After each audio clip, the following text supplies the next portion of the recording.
हेडलाईन्सचे प्रायोजक आहे NBC bearings, लांब पळण्यासाठी। रक्षा खडसे आणि स्मिता वाघ यांच्यासाठी जळगावमध्ये फडणवीसांच्या उपस्थितीमध्ये महायुतीची रॅली। कुणी कितीही दावे केले तरी आमचे उमेदवार जिंकणार, फडणवीसांचा दावा।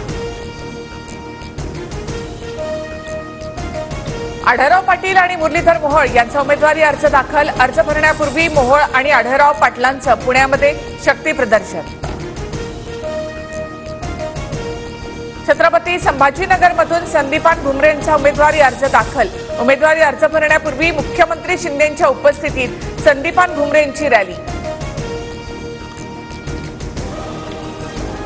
आई सुप्रिया सुळेंसाठी मुलगी रेवती सुळे पहिल्यांदाच प्रचाराच्या मैदानात। युगेंद्र पवारांसोबत रेवती सुळेंचा बारामतीमध्ये प्रचार। 542 खासदारांमध्ये 10 जागा लढवणाऱ्यांकडून जाहीरनामा। यांच्यावर कुणाचा विश्वास बसेल? शरद पवार गटाच्या जाहीरनाम्यावर फडणवीसांची टीका। अनेक संघटनांकडून मला नाशिकमधून उभं राहण्याची विनंती। उमेदवारी दिली असती तर निवडून आलो असतो। नाशिकच्या जागेबाबत छगन भुजबळांचं वक्तव्य। शिरूरमधून लढण्यास भुजबळांनी नकार दिल्यामुळे आढळराव पाटलांना उमेदवारी। अमोल कोल्हेंचा दावा। तर शिरूरमधून लढण्यासाठी शिंदेंनी ऑफर दिली होती। कोल्हेंच्या दाव्याला भुजबळांकडून दुजोरा। अमोल कोल्हेंच्या दाव्यात तथ्य नाही, त्यांना आमच्या पक्षातील काहीही माहिती नाही। शिरूरबाबतच्या कोल्हेंच्या दाव्यानंतर अजित पवारांकडून स्पष्ट।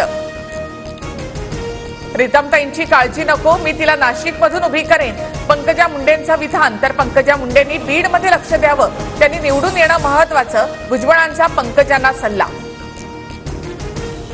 पवारांचे व्हिडिओ दाखवले तर किती कोलांट्या उड्या आहेत ते दिसेल, फडणवीसांचा पवारांना इशारा। तर भाजपला पराभव लक्षात आल्यामुळे उद्धव ठाकरे आणि माझ्यावर टीका, पवारांचा पलटवार।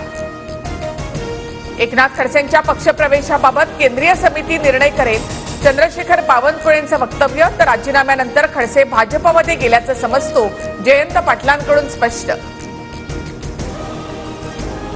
फेअर प्ले ॲप प्रकरणी महाराष्ट्र सायबर सेलकडून अभिनेत्री तमन्ना भाटियाला समन्स। 29 एप्रिलला चौकशीला हजर राहण्याचे निर्देश। हेडलाईन्सचे प्रायोजक आहे एनबीसी बेरिंग्स, लांब पळण्यासाठी।